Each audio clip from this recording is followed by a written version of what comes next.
پھر میں بات کروں گا کہ یہ خالی بات ہم نہیں کر رہے، ہمارے سابق پرائم منسٹر ہیں راجہ فاروق حیدر صاحب، انہوں نے بھی، میں نے تو پھر ادب احترام سے بات کی، انہوں نے بڑے سخت الفاظ کیے ہیں، بلکہ وہ تو کالا منہ کو کالا کرنے والی بات کر کے دریا میں پھینکنے کی انہوں نے بات کی ہے، جو میں نے پڑھی ہے میڈیا کے اوپر۔ جب یہ سارے لوگ اندر سے ان کی بات ہوئی ہے، اب مجبوری کیا ہے، میں نام نہیں لوں گا، ایسے میں ممبران اسمبلی یہاں بیٹھے ہوئے ہیں جو یہ کہتے ہیں یہ سیٹیں ختم ہو، لیکن ان کو زبان کون دے، اس لیے کہ ان کے مفادات ان کے ساتھ جڑے ہوئے ہیں۔ اچھا دوسری بات کہ انہی ممبران اسمبلی سے میں پوچھنا چاہتا ہوں کہ آپ یہ بات بتائیں، آپ کشمیر کی بات کر رہے ہیں، اسٹیٹ کی بات کر رہے ہیں، آج تک جو ہماری پراپرٹی پڑی ہوئی ہے متروکہ املاک پاکستان میں، آج تک آپ میں سے کسی نے اس پہ بات کی؟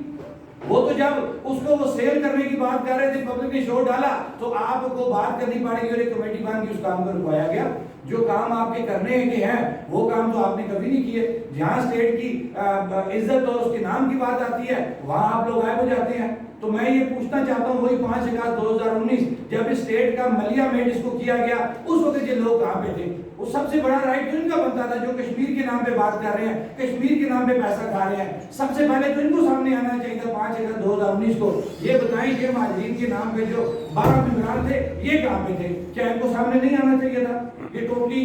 جھوٹ اور فراڈ پہ مبنی ان کا یہ پورا پروپیگنڈا ہے۔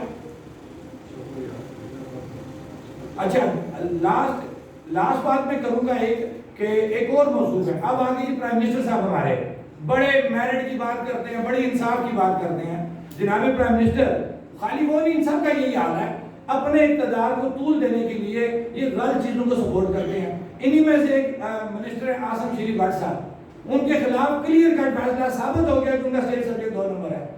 آج تک اس پہ کوئی کارروائی نہیں ہوئی۔ تو میں ان اداروں سے پوچھنا چاہتا ہوں کہ جن کو ہماری پریس کانفرنس کی تو ادم تکلیف ہو جاتی ہے، پرائم منسٹر صاحب کو پریشانی ہو جاتی ہے، تو جناب پرائم منسٹر آپ بڑی میرٹ کی بات کرتے ہیں، بڑے انصاف کی بات کرتے ہیں، ان اداروں سے پوچھنا چاہتا ہوں جن کو پرابلم ہو جاتی ہے کہ ریاست کے اندر کلیئر کٹ ایک اسٹیٹ کا پروٹوکول ایک بندہ استعمال کر رہا ہے جس سرٹیفکیٹ کے اوپر، وہ سرٹیفکیٹ ہی جعلی ثابت ہو گیا اور آپ ابھی تک بیٹھے ہوئے ہیں۔ وجہ کیا ہے کہ انوار الحق صاحب کو اپنے اقتدار کو دیکھنا ہے، نہ تو انہوں نے مہاجرین کو دیکھنا ہے نہ کشمیر کو دیکھنا ہے، انہوں نے صرف اپنے اقتدار کو طول دینا ہے، جس کے لیے کبھی وہ کوئی نعرہ مارتے ہیں، جس کے لیے کبھی وہ کوئی نعرہ مارتے ہیں، جس کے لیے کبھی کسی جماعت میں گھسے ہوتے ہیں، جس کے لیے کبھی کسی جماعت میں ہوتے ہیں۔ لہٰذا یہ چیزیں بتانے کا مقصد یہ ہے کہ عوام کو جموں کشمیر جوائنٹ عوامی ایکشن کمیٹی نے ایک شعور دے دیا ہے، اور اس شعور کا یہ تقاضا تھا کہ ہم یہ 12 سیٹیں جو ایک ڈھونگ رچایا جا رہا ہے اتنے عرصے سے، اس کو ختم کیا جائے۔ دوسری بات،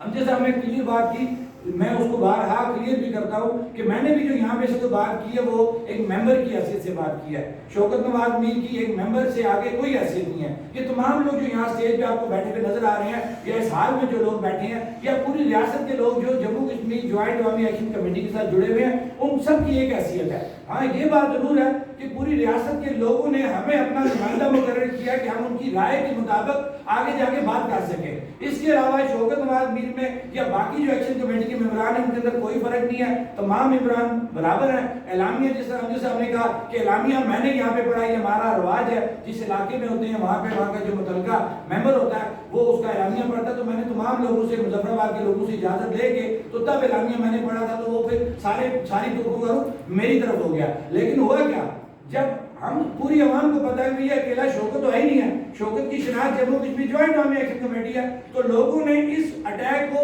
اپنے اوپر سمجھا۔